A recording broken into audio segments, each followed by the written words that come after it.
Simone Thomas has come into the studio this morning to talk about hair loss and alopecia. And I really must have a word with my setup producer, Gabriella, to stop getting beautiful women in the studio because it's irritating. Good morning. Good morning. Thank you. It's just not fair. There's a direct comparison there. So I'm afraid you're far too good looking to be in the studio. Simone, thank you for coming in. It's great to see you. I'm fueled by green tea, I'm not going to lie. Bouncing all over the studio, she is. Looking at you, I'm wondering why on earth you're here to talk about hair loss, because you have a fabulous mane of hair. So my journey was 20 years ago that I suffered from hair loss. Up closely, you probably still won't be able to see, but I lost my brows. They've grown back now, Right. but it started my journey to what I now specialise in, which is hair loss and nutrition and wellness and supplements. But in my 20s, I literally had looked like I'd been waxed on the front Really? of my head. It literally went so quickly. It was a form of alopecia areata and a hair shredding condition called telogen effluvium, which is quite common, but it can become quite chronic. And it just literally came out of nowhere from things that were going on in my life, stress. So this isn't hair loss like balding? No. Right. No. So that women do suffer from. They do. Yeah. Yes. As well as men, but not as often. So what? When your hair started to fall out, the reason I'm asking is because my goddaughter, who is a fabulous creature, she really is, and she's grown up now, but she had alopecia totalis, and that happened when she was about 13 or 14 years old. Really tricky age, actually, to lose your hair, and it started in circles, I think, on the back of her head. And her mum, who's my oldest school friend, we've been friends for hundreds of years now. She noticed it when she was helping her wash her hair, and then from then on, it fell out all around the back, and then it all went. I mean, everywhere on her body, completely, and she's at that age, that's extremely traumatizing for a girl at 13. And it was traumatizing for the whole family, actually. Yeah. So was it similar for you, that you noticed bits of hair and then...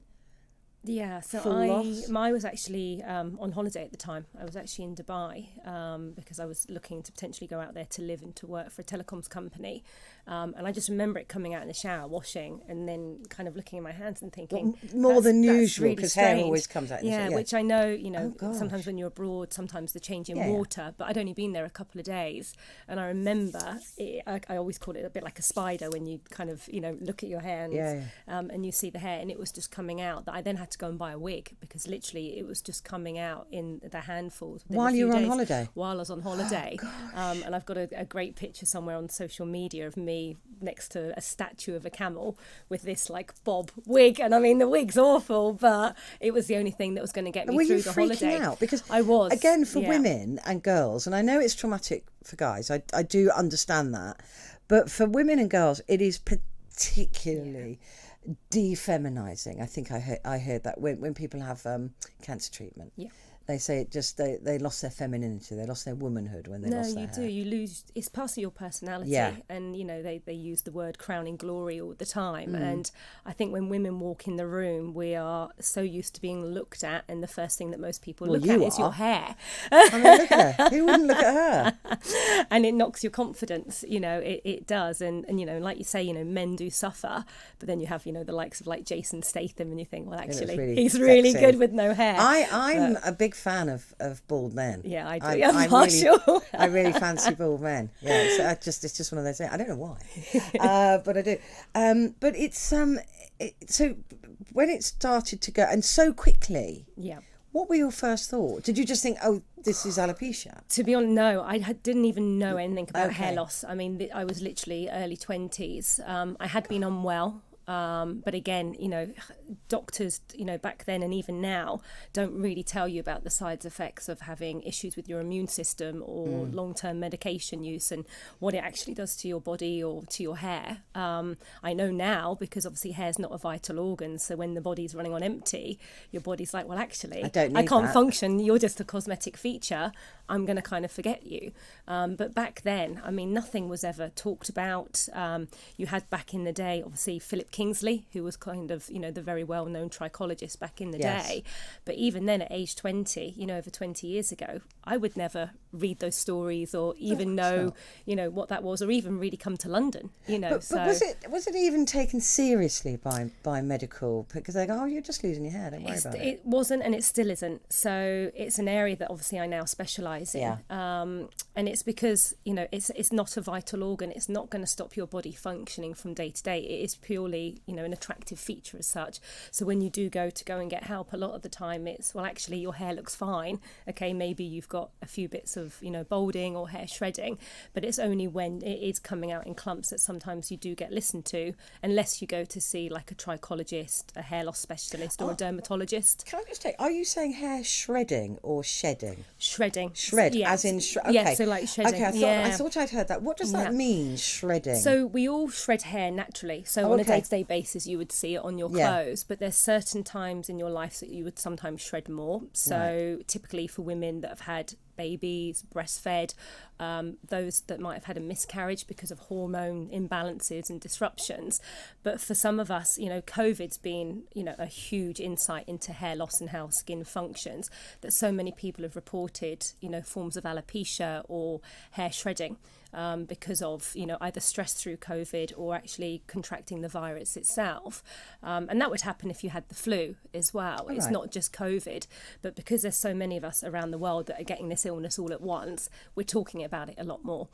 So it is common for your hair to shred naturally, but when you're unwell or, you've got a virus or a reaction to something, your hair can shred more, which then, is deemed as kind of hair loss. And we would call it telogen effluvium, where it's shredding more than what it should be on a kind of day-to-day basis. And is there a length of time that, because like you said, if you're ill, your body just goes, look, I need all the energy I've got, I can't be bothered to grow any more hair, or get rid of some of it. Is there a length of time that somebody should be aware if their hair is shredding over a week? It doesn't matter, over 2 weeks, it doesn't matter if it's over 3 months, then there's an issue, or should people get help straight away? I would say get help straight away, because if you're losing more hair than you would normally and you're not too sure what the trigger is, so it's not medication, or you've had a virus and been really under the weather, you think, well, actually, I am feeling under the weather, definitely get it looked at, because it's one of those things that can spiral quite quickly, or it can be quite a slow process. So for me, especially now, because there's huge waiting lists to get any appointment, if you notice any changes with your scalp, your hair, or even your skin, definitely go and get it looked at, because it's one of those things that it could be something untoward, it could be imbalances, it could be a variety of things going on in the body. And like you say, our hair is our it's our confidence as a woman. It doesn't matter about your handbag or the car you drive. No. If your hair's not right, whether you have a full head of hair or not, it just knocks you, and it will stop you from going out or having relationships or attending events. So I always say to people, if you're not sure or it's affecting you, go and get it looked at straight away. Don't wait, just go and get seen. Again, it's interesting, because I think when my son is now 24, and when he was about 16, he said, Mum, what's this at the back of my head? And I sort of looked at it through his hair, and he had a alopecia circle. Yeah. And I thought, my heart stopped, because of course I know about my goddaughter. Yes. Yeah. Right? So I'm sort of I'm aware of it. Yeah. I mean, I've never seen my goddaughter without her wig on, ever. No. Because she would wear it in bed, she'd wear it everywhere. But I mean, she looks incredible. You would never know. No. But I of course I knew about it, and when I saw the circle in my son's head, there was a big one, and then just again on this part back of the head, there was another smaller one, and I thought, God, how am I going to tell him? This is a disaster. And my heart, honestly, I panicked and I froze, and I said, oh yeah. But I had to get him to go to the doctors equally. So I got him to go to the doctors, and they recognised it as alopecia. And he was like, am I going to lose my hair? And they then went to send him to a specialist. Yeah. And then the specialist sent him a letter saying, sorry, you don't meet the threshold. No. You know, it's just crack on with it. Yeah. So luckily, it was obviously stress. It was exam stress. Yeah, I was going to say, was it grew back. Exam age? Yeah, it grew back. Yeah. But wow, what a way to show stress. Yeah. This perfect circle. It is. It's like 50p piece coins sometimes. And then sometimes, like you say, they connect a bit like a jigsaw. It starts in one area and then it kind of connects. And it was so shocking because I knew about Flick. But it's then trying to get him the help that he needed. He couldn't get the help. No. So they said, no, sorry, you're fine. You don't meet the threshold. I think that was it. No. Specialists refused him, not the GP. No, you do get that a lot. And I see it a lot with teenagers, you know, like you say, pre-exams, or even if there's been, you know, a lot of stress at home, whether it's been parents separating or divorce, or maybe their first relationship's broken up, you know, people do suffer. And it's quite common, and even more common now, you know, like alopecia areata, where it is the patches. And hopefully over time it will repair and heal itself. But it doesn't always, you know, and that's when you would then look at lifestyle, nutrition.